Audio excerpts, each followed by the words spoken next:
in 1962, a dramatic Western film that was directed by John Ford and starred John Wayne and Jimmy Stewart, was released to viewers. That film was The Man Who Shot Liberty Valance. It was adapted from a 1953 short story that was written by Dorothy Johnson. The film develops in 1910, where Senator Rance Stoddard and his wife Hallie arrive in the small town of Shinbone. Stoddard is played by Jimmy Stewart, and Hallie is played by Vera Miles. Their visit to Shinbone is to attend the funeral of Tom Donovan. A reporter ends up questioning the senator about his unannounced appearance in the town. The senator goes on to tell him about his early days as a young lawyer in Shinbone, where he ends up opposing the ruthless rule of Liberty Valance, who was a notorious gunfighter, played by Lee Marvin.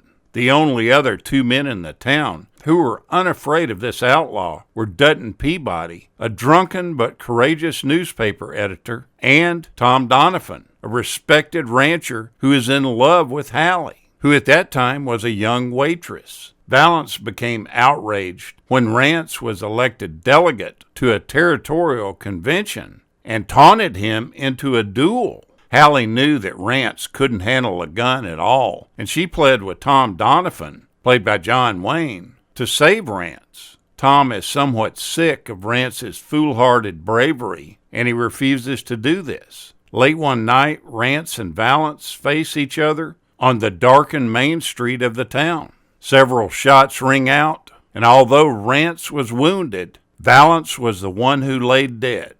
After this, Rance became known as the Man Who Shot Liberty Valance, and he was nominated to run for Congress. He was unable to face a career built on killing, and he decided to refuse this nomination. Out pops John Wayne's character, who confesses that it was he who, out of the love for Hallie, fired from the darkened shadows that night and killed Valance himself. Tom, in effect, became the conscience of Rance and the force that carried him to the U.S. Senate and a brilliant career in Washington. Tom goes on to die a pauper. After the senator finishes his story, the reporter decides not to print it, because in the Old West, the legend had become fact. John Wayne is the one that suggested Lee Marvin for his role as Valance, after working with him in another movie called The Comancheros in 1961. And Lee Marvin does an excellent job as being the worst villain in the world, somebody that everybody in the town hated.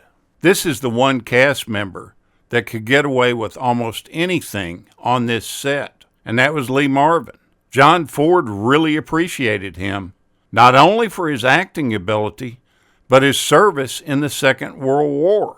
He served as a Marine. Ford felt like he was a completely genuine person. One day, Ford came on the set, and Marvin whistled loudly through his teeth. The crew just froze. They thought certainly there would be trouble. Instead, Ford just smiled, because he recognized that what Marvin was doing was giving the Admiral's whistle and saying that the director is on board. Now, John Ford is an absolutely talented director, but as far as him being a like director, that's a different story. This guy is a true jerk. I've seen interviews with him, and he's just impossible. He was talented at what he did, but even if you were a friend of his, he could be a complete jerk. John Wayne actually came up to Jimmy Stewart and asked him why he was never a target of John Ford's venomous remarks. There were other cast members and crew members that had noticed that Stewart was apparently immune to Ford's abuse, because Ford was just known to abuse everybody. Finally, before the film's shooting was over, the tide turned for Jimmy Stewart. He ended up getting a tongue lashing from the director himself. Stewart said it made him feel like he wanted to crawl into a mouse hole. John Wayne just looked at him and said, "Welcome to the club. I'm glad you finally made it." Now, the director was quite harsh on John Wayne during this filming. Some people thought that it was because of the director's age and his increasing impatience with filmmaking.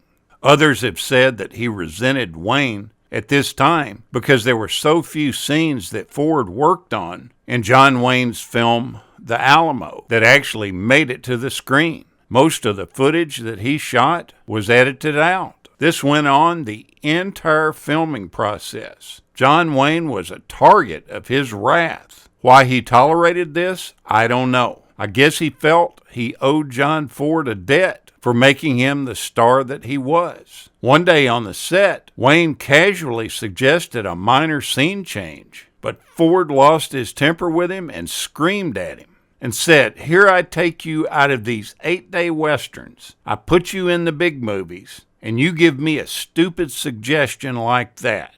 I don't know, there must have been some kind of special chemistry between these two people, but they sure didn't act like they got along during this film. John Ford acted like he hated Wayne. According to Woody Strode, Wayne was really hurt by the abuse that Ford was giving him, and he took it out on Strode. While filming an exterior shot on a horse-drawn cart, Wayne almost lost control of the horses and knocked Strode away when he attempted to help him. This was left in the film. It's pretty noticeable when it happens. When the horses didn't stop, Wayne tried to pick a fight with the younger and fitter Strode. Strode completely blamed Ford for nearly all the friction that was on this set. He said it was a miserable film to make. On Lee Marvin's first day, the director called him over and said, "You just did a movie with John Wayne, didn't you? The Comancheros? And Wayne did some directing on that, right? Well, that's not going to happen here. Duke's not going to do anything on this picture but what I tell him to." Another reason that they felt like that Ford was so hard on Wayne during this picture was that the studio insisted on him being in the picture. And Ford felt like this was an intrusion into his filming process, and he retaliated by taunting Wayne relentlessly throughout the filming. He didn't want Wayne to think that he was doing him any favors. I have to have a feeling that John Ford died a very lonely man. Though he was popular in the fact that he could produce an award-winning film, he offended almost everybody that he came in touch with. But there's no doubt he was a master at directing a film.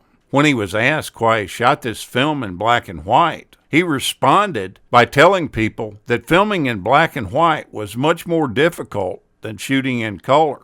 In black and white, you have to be really careful at what you do. You've got to know your job. You have to lay out your shadows properly and get your perspective right. But in color, it's just there. It's just the way it is. People thought he was old-fashioned in this way, but he felt like black and white is like real photography. I really do feel the same way. There's something that grabs you about black and white. It puts you in a fantasy land that you can only achieve in your mind. Ford only shot what he needed to with very little extra footage. He also really tried to do minimal takes, saying that the first few takes are usually the best because the actors are getting tired and jaded from their performances. They lack spontaneity when they've done it too often. Overall, this is a fantastic movie to watch. John Wayne is phenomenal in his role, even though he thought this was one of the toughest assignments that he had been given.